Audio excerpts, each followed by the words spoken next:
You may know them for their wood glues, but did you know Titebond also has a complete selection of construction adhesives?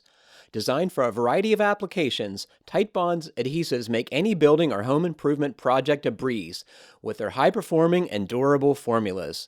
These adhesives are trusted by the professional, providing squeak free subfloor installations, long lasting retaining walls, and even fastener free feature walls. Check out Titebond's construction adhesives at titebond.com, including their newest award winning adhesive, Tight Grab Plus. As natural wood species go, redwood is in a class of its own.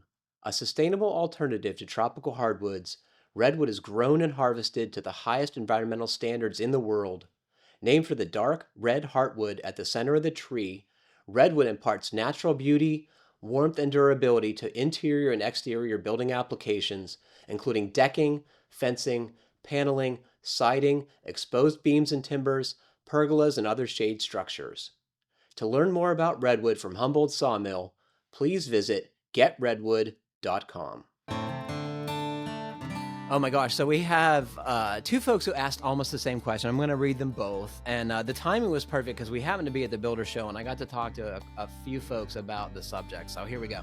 Alex writes, "Hello, FHB podcast. I enjoy listening to you guys on a weekly basis and learning the different tips from the group. I'm planning to GC my own house and self-perform a fair bit of the work. I'll be using ICF construction for the entire exterior envelope, the basement to the top of the gable above the second floor. I'm targeting a blower door score of less than one air change, and I'm drawing in the drawing phase currently and getting the details right, using the Pretty Good House as a model quite a bit. My question is, can I have a wood burning fireplace in a tight home and not have it leak like a sieve? The fireplace would be used for ambiance, but also for a backup heat source for the home. I'll be building in Culpeper, Virginia, climate zone 4. Thanks again, Alex." And this is from Jeff. Jeff writes, "Dear FHB, we're planning a new construction home. I'm asking for advice on the best way to explain to my wife why we should not put a traditional wood burning fireplace inside the house. Gas logs, ventless, anything that needs a chimney or exhaust does not work for our, well, mostly my goal of an all electric, pretty good house. I could use some of your sage wisdom, or perhaps you can convince me there is something with a real flame that will work. A wood stove isn't going to fit the interior style she'd like. Electric logs or the Yule log channel during the holidays doesn't quite do it for her. I'm more than happy to put a wood burning fireplace on the far side of the screen porch, but need more good reasons than not inside the house where she can understand it better than I've tried to explain it myself. Thanks very much, Jeff in Western North Carolina." Well, fantastic questions, Alex and Jeff. Thank you both very much. So, Brian, what is the problem with having a fireplace in a house generally, and more specifically, a high performance house? Yeah, so the challenge with a fireplace, and there's lots of nowadays there's lots of things that we call fireplaces, right? We're not always just talking about like a masonry chimney on the exterior of a house, but even if we were, the in sort of the challenge in terms of the enclosure is that you're essentially including something that's going to be, depending on its design, that's going to be a thermal bypass and a big hole in the house. So for the simple sake of efficiency, in terms of, you go through all these lengths to build a great thermal envelope, you go through all these lengths to build a tight envelope, and then you put what are big holes in both of those layers when you have any type of fireplace that is going to be that is going to need venting. Either has a masonry kind of chimney, or is going to need venting. And then it gets more complicated in a tight house because and I'm not a building scientist. I don't know where exactly the number is in terms of air tightness, but once you get around, certainly if you're around 1 ACH50 or lower, your fireplace is going to need makeup air. And so you don't have enough incoming air into the house to provide for combustion.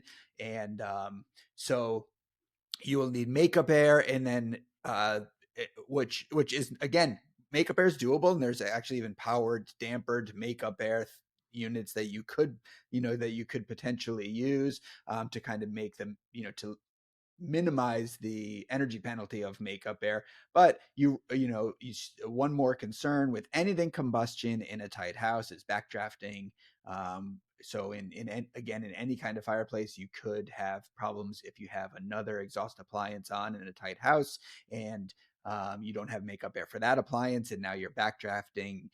Sometimes flue gases if that combustion appliance is running, but sometimes it's just ash. People have fireplaces in a tight house and they turn on their range hood fan and ash just comes flying out of the fireplace into the house. So these are all the sort of complications of this, and maybe someone else can take the solutions. I was going to suggest that too. Like if you have a wood burning fireplace, it's going to use more air for combustion. That's just going to suck it out of your house. The conditioned air that it's using to burn the fire is air you've already heated or heated presumably, and it's just going to go up the chimney, which is a huge problem, right? Yeah, unless you have, maybe it even happens in this case, but unless you have makeup air directly into the firebox, then maybe that is minimized a little bit. But I don't know. That just having that doesn't mean you're not also pulling air from the house. Grant, do you have a fireplace in your place?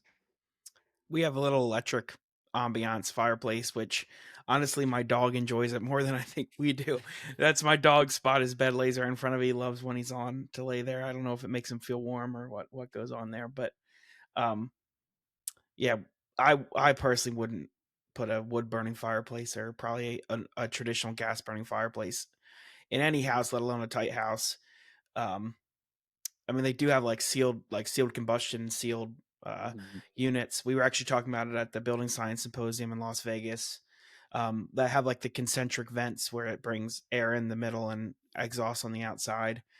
But the other reason I wouldn't put a fireplace in is just from the fire safety point of view of, fireplaces, wood stoves. I mean, they're getting a lot safer than they were at one time, but they still cause a lot of fires.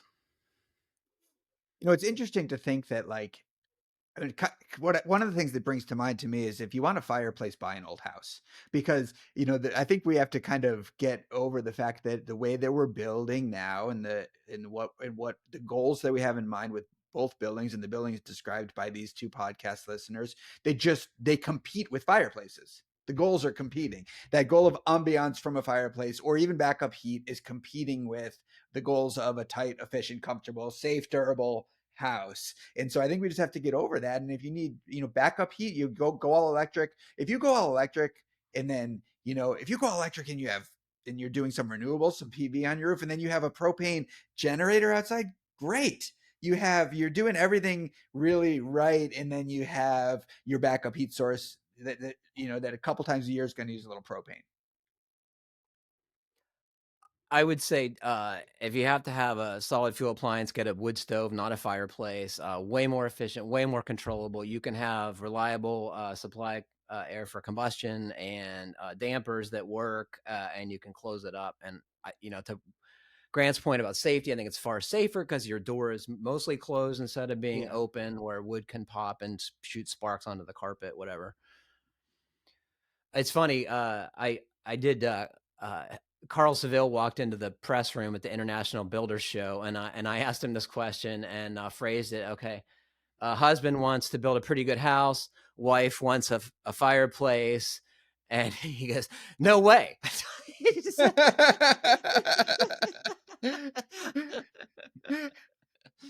I think taking the cue from my two favorite question answers on audio shows, do you want to be right or do you want to be happy? I don't think I would just say no.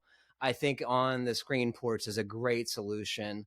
And in Virginia, and what a lovely thing to have. In Virginia in the fall, it's going to be awesome out there, and you're going to get the ambiance, and it's not going to compete with the goals of a pretty good house, as Brian points out.